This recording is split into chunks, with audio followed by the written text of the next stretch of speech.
이해찬 당대표의 선언으로 더불어민주당의 22차 확대 간부회의를 시작하겠습니다. 제21차 확대 간부회의를 시작하겠습니다. 이해찬 당대표의 발언이 있겠습니다.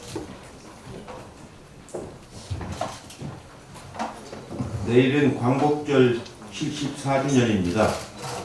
애국 선녀들께 마음 깊은 경의를 표합니다.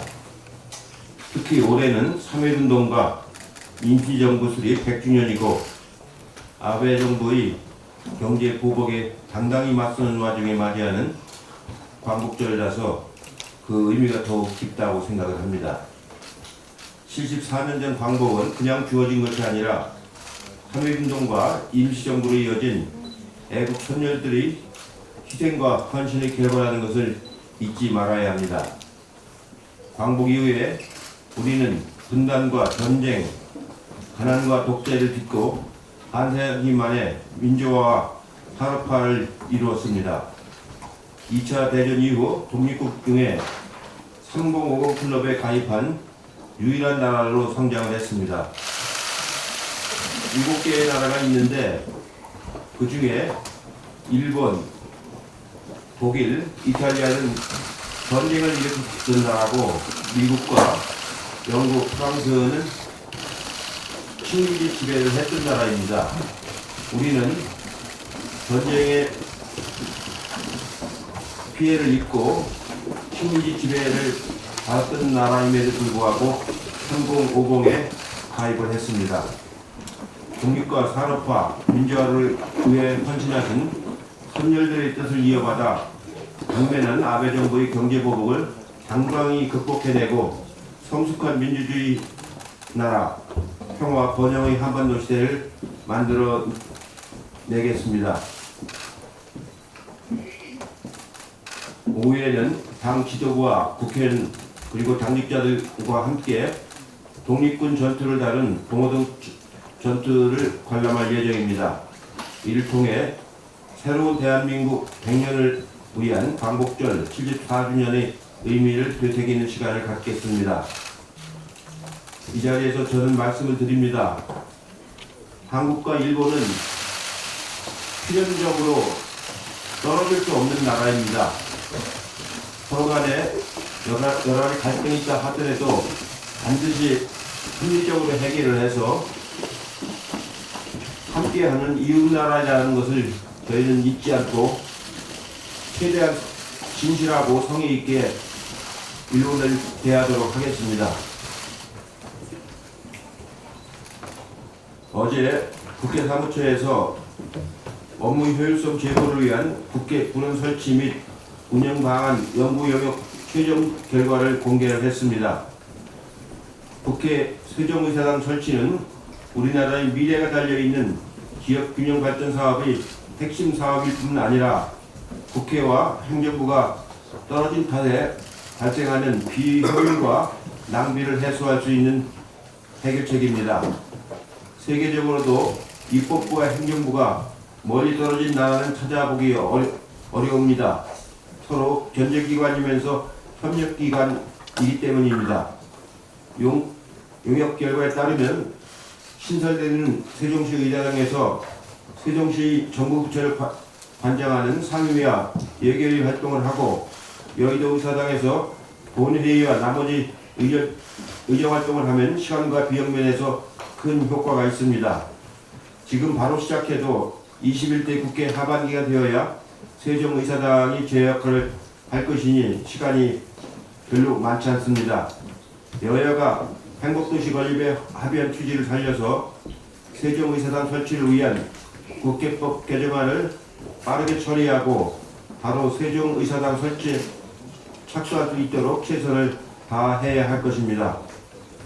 언론에서 여러 가지 보도가 나오는데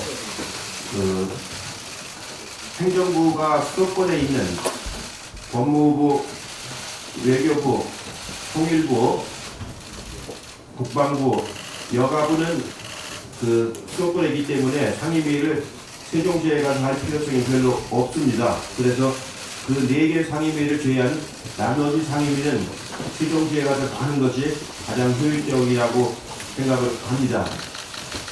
이 점은 앞으로 국회 운영위에서 잘 검토를 하셔야 하는데 그 검토를 하기 위한 그 당협특별위원회를 설치를 해서 운영위하고 충분히 협의할 수 있도록 조치를 취하겠습니다. 어제 광주, 구미, 밀양에 이어서 네 번째 지역 상생형 일자리 모델인 강원형 일자리 협약식과 사전 구매 계약이 진행된 것은 아주 의미 있는 일이라고 생각을 합니다.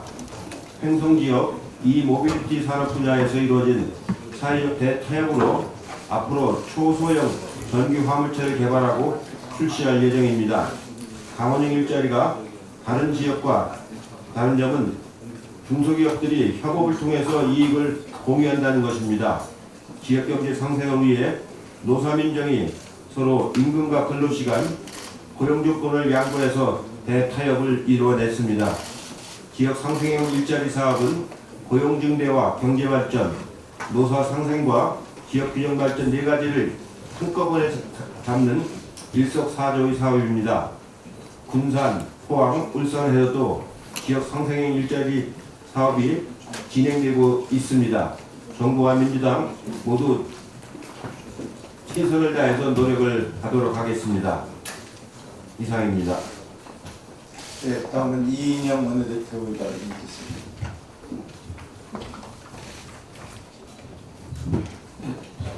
내일은 우리 민족이 나라의 주권과 독립을 되찾은 지 74주년이 되는 뜻깊은 날입니다. 우리는 끈질긴 항일투쟁을 통해 마침내 광복의 날을 맞이했고 대한민국 임시정부의 법통을 개선하고 발전시켜 왔습니다. 광복으로부터 74년간 우리 국민은 전쟁과 가난을 극복했고 국민의 힘으로 민주주의를 성숙하게 발전시켜 왔습니다. 애국지사의 헌신과 순국선열의 숭고한 희생정신을 기리며 모든 독립유공자들께 깊은 감사와 최고의 존경을 표합니다. 우리는 3.1운동 100주년을 맞아 대한민국의 새로운 100년을 준비하고 있습니다. 지난 반세기 동안의 반목과 갈등을 넘어서 한반도 평화와 공동 번영의 새 역사를 만들어가고 있습니다. 하지만 일본의 극우 세력은 청산해야 할 과거의 잘못된 역사를 외면하고 있습니다. 아직도 생존해 계시는 20분의 위안부 피해 할머니, 강제징용 손해배상 청구 소송에 참여한 단 한 분의 피해자 말로 바로 일본 극우가 외면하는 역사 그 자체이자 산 증인이십니다. 오늘은 일본군 위안부 피해자 기림의 날이지만 아직도 이분들은 일본으로부터 진실한 사과나 배상도 받지 못하고 있습니다. 우리 국민들 속에 위안부 기림의 날을 맞이한 배지를 다는 숫자도 늘어나고 있습니다. 오히려 일본은 과거 침략에 대한 반성은커녕 경제 침략을 통해 우리 경제의 미래를 압박하고 있습니다. 그러나 진실은 때가 되면 스스로를 드러내며 진실의 힘은 갈수록 강해집니다. 대한민국의 진정한 광복은 그 길로부터 시작됩니다. 우리에게는 민주공화국 100년과 3.1운동을 이은 4.19 혁명, 부마 민주항쟁, 5.18 광주 민주항쟁, 60 민주항쟁, 그리고 촛불 시민혁명의 역사가 있습니다. 일본의 극우 정권의 도발에 반격하는 자발적이고 성숙한 시민의식은 이러한 역사 정신을 체현한 우리 국민들의 힘 속에서 표출되고 있습니다. 무엇보다 한반도 평화와 공동 번영을 꿈꾸는 새로운 100년의 청사진이 우리 민족의 가슴에 있습니다. 그렇지만 역사를 날조하는 일본의 극우 집단과 식민사관의 아류인 신친일 세력 또한 우리나라에는 존재합니다. 2019년 8월 15일 대한민국은 미래를 향한 진정한 그 길을 선언하고 있습니다.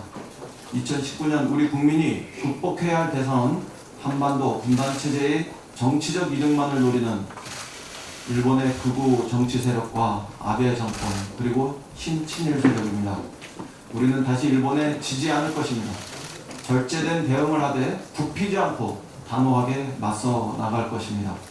대한기술 독립을 기치로 부품 소재 장비 산업의 국산화와 수입 다변화의 물결이 파도처럼 퍼져나가고 있습니다.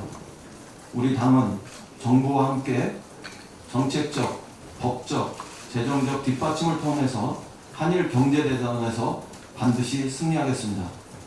일본 극우와 신친일 세력의 역사 왜곡에 맞서 역사와 정의를 지키고 한반도와 또 동아시아의 평화의 미래를 힘차게 열어나가겠습니다.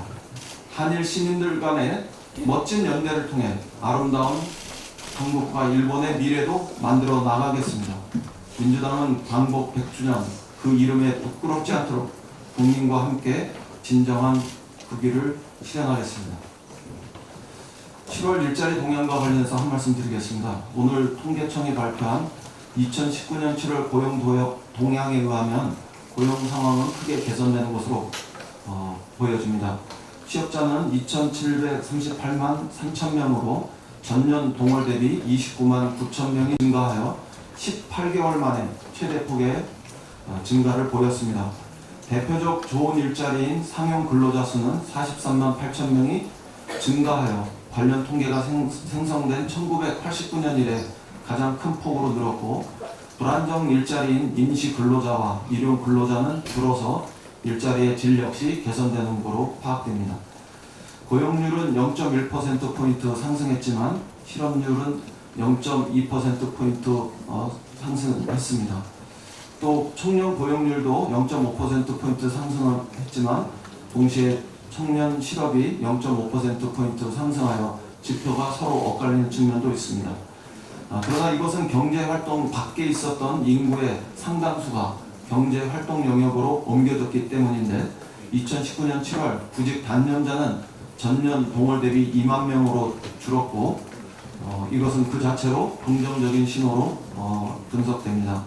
지난달 내외 경제의 어려움 속에서 고용 상황이 개선된 것은 매우 다행스러운 일이지만 아직 갈 길은 멀다고 생각합니다.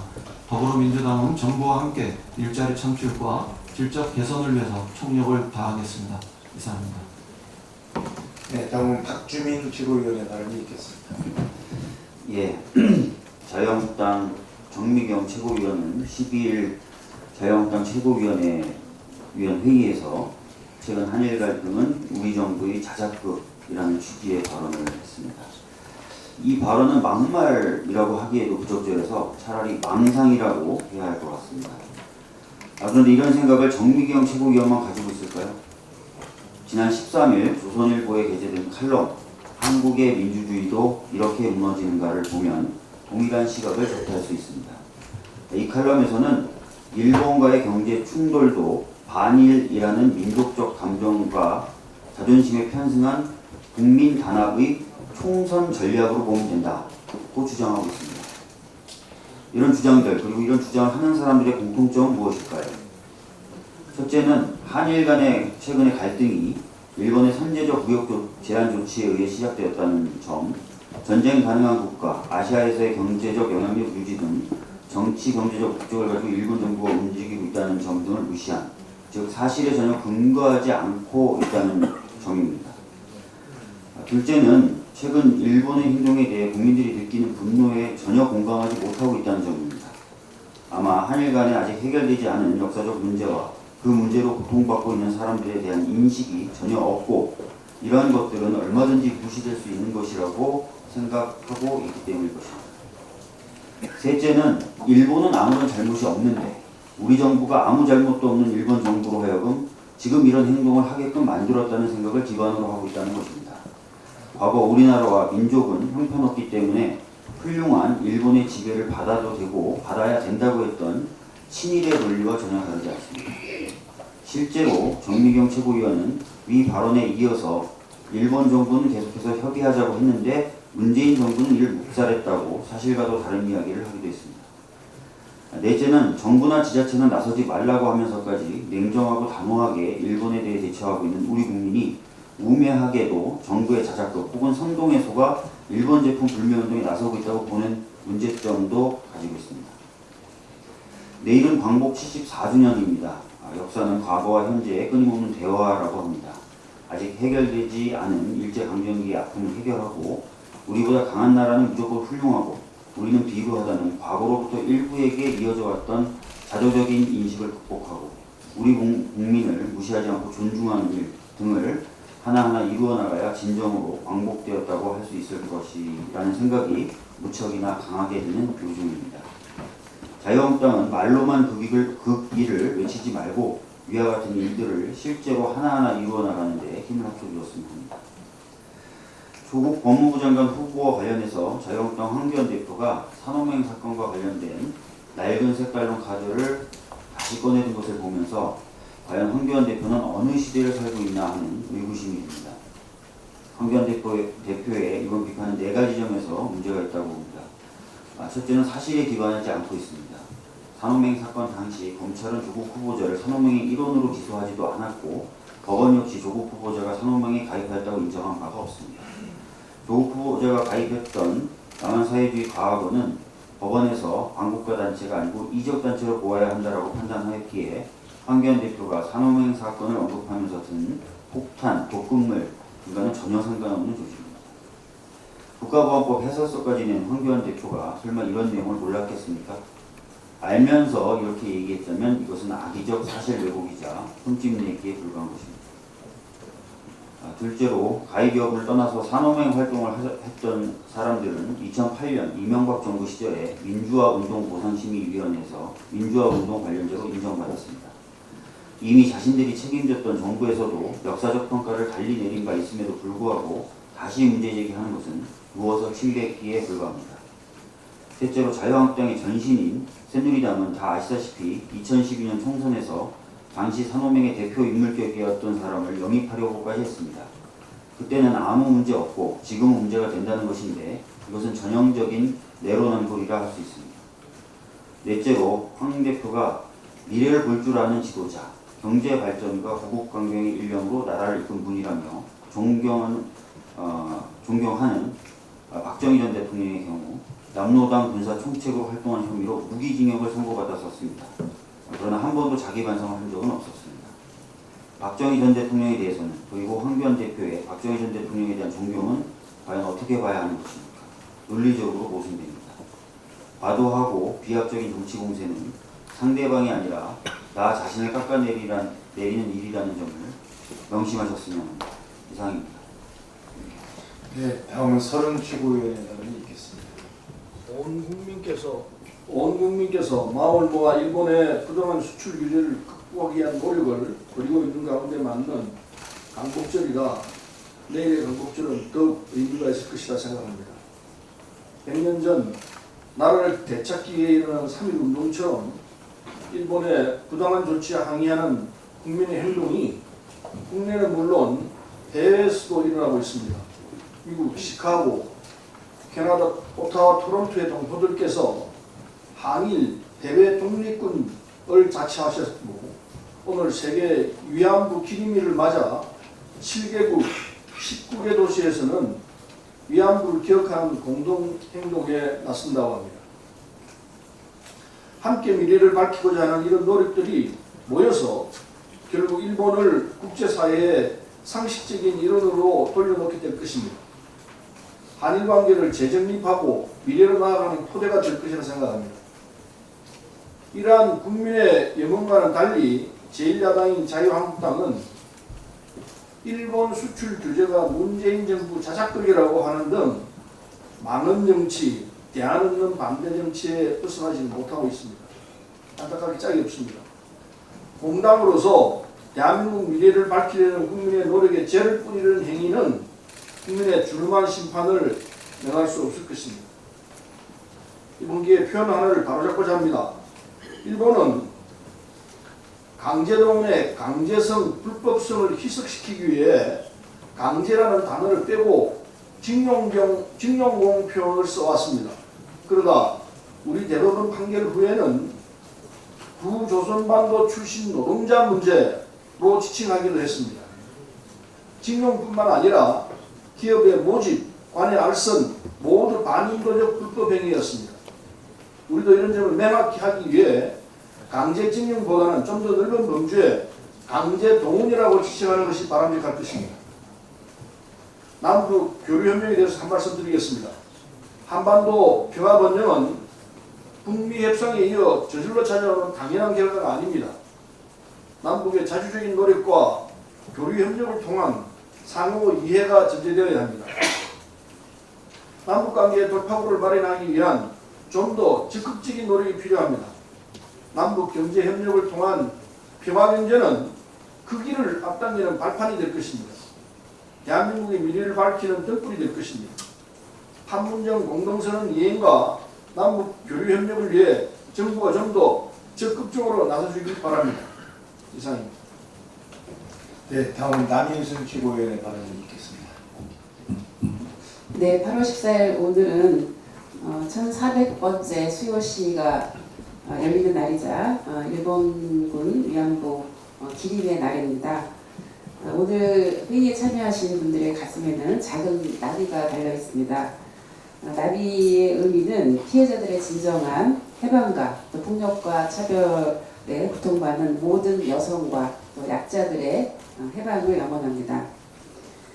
8월 14일은 고 김학순 할머니께서 위안부 피해 사실을 최초로 공개 증언한 날로 이를 국가기념일로 지정하려는 법 개정이 박근혜 정부 하에 있었습니다. 그러나 박근혜 정부의 반대로 자초되는 듯 했으나 문재인 정부가 들어선 2017년 9월에 통과되어서 지난해부터 시행이 되고 있습니다. 지난 28년간 뜻깊은 수요시를 통해서 지속적으로 전쟁 범죄 인정, 진상 규명, 공식 사죄, 법적 보상, 전범자 처벌, 역사 교과서의 기록, 추모비와 사료관 건립 등 7가지를 요구하고 있습니다. 그러나 잔혹하고 비인도적인 전쟁 범죄를 저지른 일본 정부는 반성과 사과는커녕 강제징용 배상 판결을 이유로 자유무역을 위반해서 한국을 수출 규제 대상으로 추진해왔고 국민들은 이에 저항하면서 불매운동이 들불처럼 일어나고 있습니다. 아베 정권이 과거사를 부정하고 평화의 소녀상 전시를 탄압하고 한국 경제를 흔드는 것은 결국은 평화형법을 개정해서 군국주의로 회귀하려는 계획된 행동입니다. 우리가 이를 모를 리가 없습니다. 아베 정권에게 권고합니다. 더 이상 과거사를 은폐, 왜곡하지 마십시오. 평화헌법 개헌 추진을 멈추십시오. 이제 우리 정부는 일본군 위안부 강제동원과 관련된 역사 왜곡에 대응하고 피해자의 명예 회복과 이와 관련한 진상규명을 위해서 자료 발굴과 조사, 연구 등을 보다 지속적으로 안정적으로 수행하기 위해서 위안부 피해자 지원법 개정을 추진하고 있습니다. 차질 없이 추진하도록 하겠습니다. 그리고 우리 국민들께서도 위안부 얼마 전에 돌아가신 위안부 할머니이신 김복동 할머님이 평화인권운동가로서의 그 기록을 담은 영화가 상영 중입니다. 영화 김복동을 많이 보시면 좋겠습니다. 예, 한 가지 더 말씀드리겠습니다. 얼마 전 세터민 여성과 6세 아들이 아사로 추정되는 상태로 수개월 만에 발견되는 그런 비극이 발생했습니다. 정말 안타까운 죽음입니다. 이번에 사망한 세터민 여성은 아들과 함께 아동수당과 양육수당에 의지해서 살아왔으나 이마저도 여의치 않아서 심각한 생활고를 겪었습니다.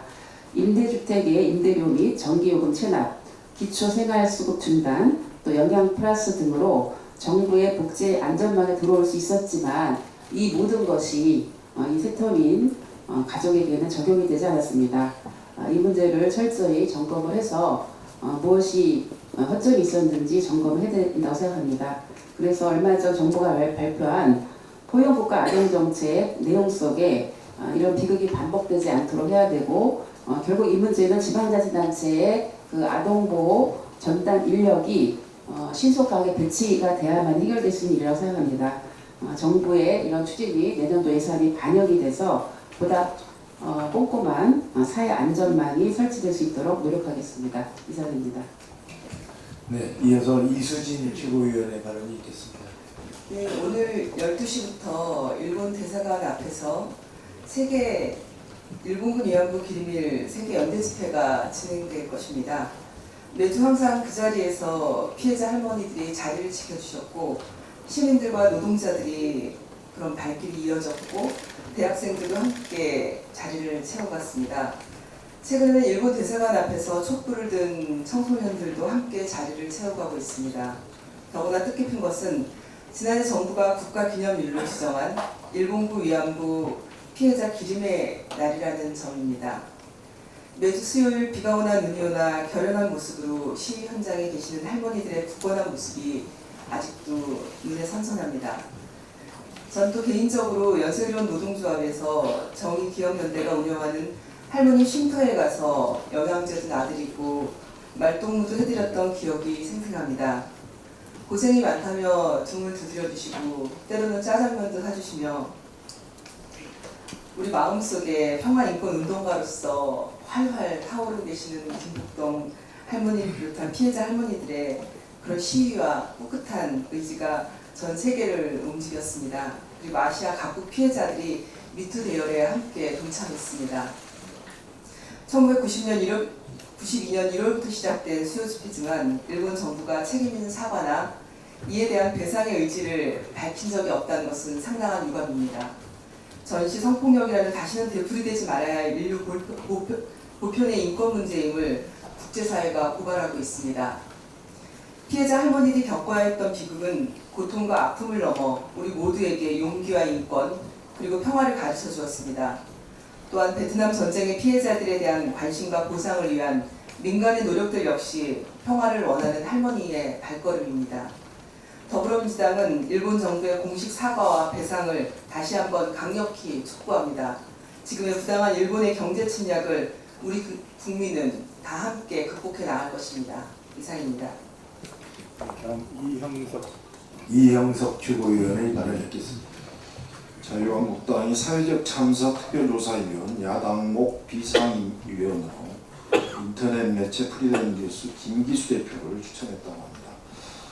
김기수 대표는 5.18 민주화운동 북한군 개입설을 유튜브에 올려서 방송통신심의위원회로부터 접속 차단 처분을 받은 인물입니다. 또한 김기수 대표는 세월호 유가족 폭행 사건 당시 대리기사 쪽 변호를 맡은 인물이기도 합니다. 5.18 진상조사 특조위에 이어서 무력화에 이어서 사회적 참사 특조위까지 무력화시키려는 자유한국당의 일관성과는 참 대단합니다. 자유한국당은 세월호 참사의 진실을 은폐 왜곡하고 문제의 본질을 호도하려는 시도를 즉각 중단하고 김기수의 추천을 철회해야 할 것입니다. 자유한국당 지도부의 각성을 촉구합니다. 네, 이어서 박홍근 일조위원장의 발언이 있겠습니다. 예, 민생 현안에 앞서 한 가지만 좀 저도 언급을 하면은 이제 오늘 그 정기영 자유한국당 최고위원의 비록 인호의 말일지라도 좀 지적한 비판하는 그런 막말을 앞서 말씀하셨습니다만은 요즘 일본 우이TV나 언론들이 모든 게 문재인 대통령 때문이라고 표적을 삼아서 공격을 하고 있는데 심지어 한국 경제를 망가뜨려서 적화통일을 하려고 한다는 엉터리 주장까지 일본에서 버젓이 벌어지고 있습니다. 이런 일본 경제 침략을 우리 대통령 탓으로 돌리는 것은 자유한국당도 마찬가지죠. 7월 1일 일본의 이 반도체 수출 규제 이후에 8월 8일까지 자유한국당의 지도부의 발언, 또 논평, 보도자료가 한 91건 나왔습니다. 이걸 제가 좀 분석을 해봤더니 일본에 대한 비판은 13건입니다. 그런데 우리 문재인 대통령과 정부에 대한 정치 공세와 비난은 78건, 78건입니다. 압도적입니다. 그나마 일본을 비판한 대부분의 그 발언들도 결국 문재인 대통령과 정부를 비난하기 위한 에피타이저에 불과했습니다. 도대체 자유한국당이 왜 이런지 모르겠습니다. 자유한국당의 거침없는 막말과 정치 공세는 정부를 흔들고 또 공론을 분열시켜서 일본만 이롭게 하는 친위적 행태임에 분명합니다. 오늘 자유한국당 한교안 대표가 정부의 정책 대전환을 촉구하는 대국민 담화를 한다고 하는데 광복절을 하루 앞둔 오늘마저 문재인 대통령과 정부에 대한 정치 공세만 열을 올린다면 국민들의 공감을 전혀 얻지 못할 것입니다. 자유한국당은 왜 국민들이 자유한국당한테 친일이라고 하는지 스스로 자문하고 성찰하기 바랍니다. 어제 우리 민생연석회의에서 자동차 인증대체부품 활성화를 위한 협약식을 가졌습니다.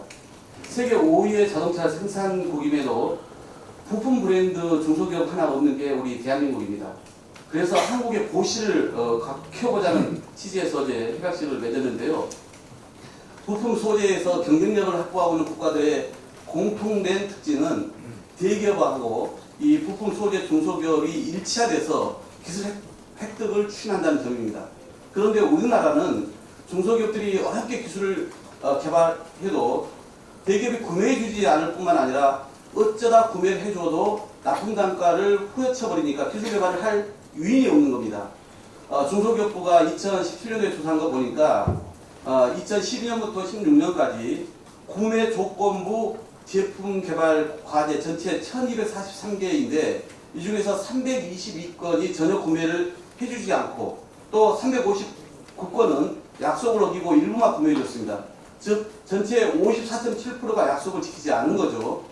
공정위 자료를 봤더니 2015년부터 올해 8월까지 납품단가 후려치기가 418건 신고 접수됐고 이 중에서 경고 조치가 81건입니다. 기술 탈취 신고도 20건인데 그 중에 4건이 경고 이상 조치가 됐습니다.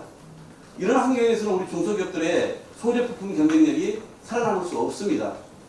기술 독립을 위해서 대기업이 기술 개발에 성공한 중소기업의 소재와 부품을 구매해주고 납품단가 후려치기와 기술 탈취와 같은 불공정 거래 관행을 없애는 상생의 정신을 발휘해야 합니다. 우리 일주일위원회는 중소기업에 대한 대기업의 갑질 근절 차원에서 이 과제를 당정청 을지로 민생현안 회의 등에서 집중적으로 들여다보고 부품 소재 업계의 상생 생태계 조성을 위해서 독립운동하는 마음으로 최선을 다하겠습니다. 이상입니다. 네, 다음은 김정호 사회적 경제위원장의 발언이 있겠습니다.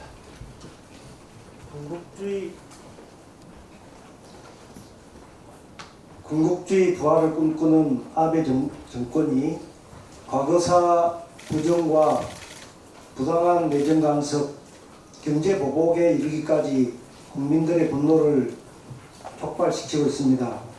온 국민이 제2의 독립운동 차원의 국민 행동에 나섰습니다.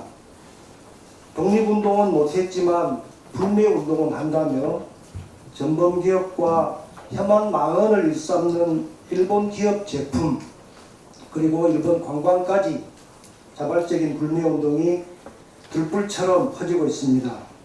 이에 우리 당 사회적경제위원회에서도 오는 19일 국회 헌정기념관에서 전국의 253개 지역사회적경제위원장 그리고 핵심 당원들과 함께 희망전진대회를 개최합니다. 일본의 경제보복을 규탄하고 적극적인 극일 대안으로 대외 의존적 경제구조 개혁과 체질 개선을 위해 제2의 물산장려운동 차원의 사회적 경제 활성화 방안을 제안하려고 합니다. 첫째, 불매하는 일본 제품 대신 국내 중소기업 제품 판매를 적극 촉진하기 위해 범국민적으로 소비자 생활 협동조합 참여를 제안드립니다. 둘째, 일본 관광 대신 국내 관광, 특히 섬과 농산어촌 관광을 확대하고 문화관광 분야의 마을기업, 사회적 기업도 활성화시킬 수 있도록 당이 앞장서겠습니다. 셋째, 정부는 부품 소재 장비 분야 소셜 벤처 기업의 창업을 적극 지원 육성하여 과학기술 독립과 국산화에 기여할 수 있도록 이번 기회에 소셜 벤처 기업 활성화에도 총력을 기울여 주시길 바랍니다. 민주당 전국사회적경제위원회에서는 무엇보다도 자유한국당이 반대하여 국회에서 2년 넘게 잠자고 있는 사회적경제 기본법 등 관련법을 조속히 통과시켜 혁신성장, 공정경제가 더욱 활성화될 수 있는 사회적경제 생태계 조성에 최선을 다하겠습니다. 아베 정권의 부당한 경제보복 전화위복이 되도록 국민과 함께 우리 당이 반드시 이겨내겠습니다. 이상입니다. 네, 이어서 김두관 참좋은지방정부위원장의 발언이 있겠습니다. 내일은 제74주년 강복절입니다. 3.1운동과 임시정부 수립 100주년을 맞이하는 강복절이자 일본의 부당한 경제 침략이 자행되는 가운데 맞는 광복절이기에 그 의미는 더욱 깊습니다. 국민들께서 부당한 일본어 경제 침략에 맞서 어려움을 감수하시면서도 자발적으로 대응하고 계십니다. 우리 기업들도 경제 침략 대응에 총력을 기울이고 있습니다. 전국 지방정부들 역시 강력, 기초, 여야 단체장 가릴 것 없이 피해기업 지원과 국산화 지원을 위해 노력하고 있습니다. 하지만 오직 자유한국당만은 광복절을 부정하고 문재인 정부 때리기에만 나서고 있습니다. 정의경 최고위원이 정부의 자작극이라는 있어서는 안 될 발언을 한 데 이어 5.18 망언의 주인공 자유한국당 이종명 의원은 어제 광복절을 부정하는 토론회를 주최했습니다. 토론회 발제자와 토론자들은 위안부는 자발적 참여라는 망언을 한 이용훈 전 교수의 반일 종족주의와 같은 맥락의 친일 주장을 하며 문재인 대통령을 정치적 괴물로 묘사하기도 했습니다. 축사를 했던 심재철 의원은 이용훈 전 교수 출판 기념회에서 반일 종족주의를 읽고 무장한 전사가 되겠다고 발언해 논란이 될 뿐입니다.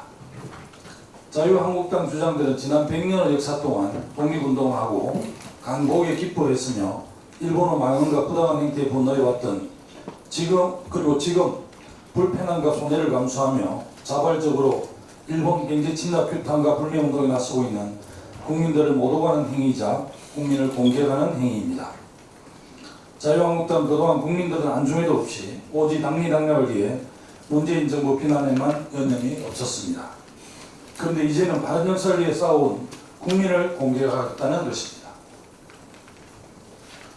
황교안 대표가 어제 이종명 의원과 함께 5.18 망언 3인방이었던 김진태 의원의 지역구를 찾아 똘똘 뭉쳐 함께 싸워야 한다고 말했다고 합니다. 황교안 대표에게 묻습니다. 반일 종족주의가 자유한국당의 당론인지, 자유한국당은 친일과 낡은 색깔로 똘똘 뭉쳐 국민과 싸우겠다는 것인지 황교안 대표는 답해 주시기 바랍니다. 자유한국당은 끝없는 정쟁 유발로 하루속히 이루어져야 할 자치분권 관련 법안들이 통과되지 못하고 있습니다. 지난해 통과를 목표로 했던 지방일갈 이양법은 각 상임위 심사가 끝났음에도 여전히 포효하고 있습니다. 지방자치법 전부 개정안 통과를 위한 논의도 하루속히 진행되어야 합니다. 2단계로 나눠 추진되는 재정분권 추진 방안 역시 1단계조차 마무리되지 못하고 있습니다. 1단계 마무리를 위한 부가가치세법 개정안 등의 법안들이 9월까지 통과되어야 지방정부 내년 예산 편성에 반영될 수 있습니다. 자치분권은 민생을 위한 일이고 여야가 없는 일입니다. 하루속히 자치와 분권을 위한 조치들이 이루어질 수 있도록 야당의 협력을 촉구합니다. 이상입니다. 네, 다음은 선진규 노인위원장의 발언이 있겠습니다.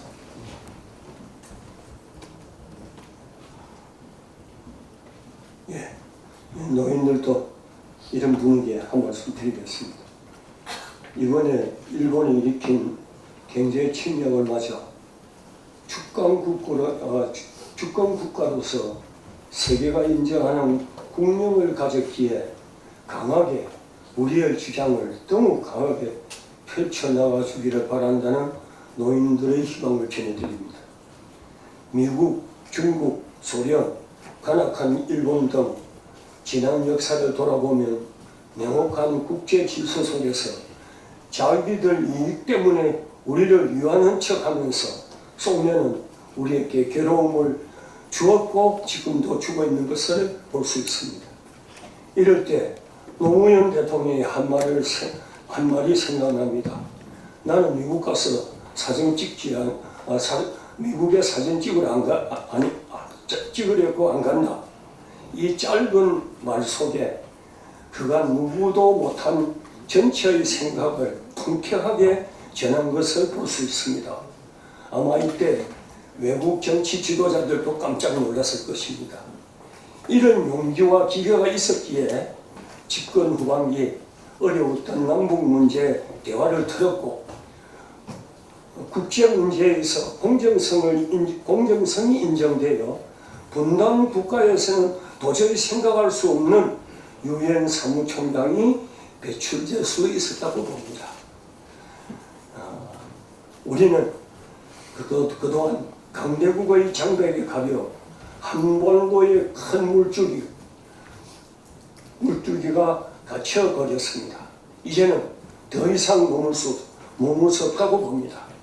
위기에서 기회를 찾는다는 격언을 교훈 삼아 막혀있는 물줄기를, 평화의 물줄기를 털고 통일의 물줄기를 도도하게 흐르도록 최상의 지혜와 용기를 해군 당 지도부께서는 더욱 크게 발휘하여 주실 것을 우리 노인들은 간절히 바라는 바입니다. 감사합니다. 네, 지금부터는 회의를 비공개로 진행하겠습니다. 언론인 여러분 협조를 부탁드립니다.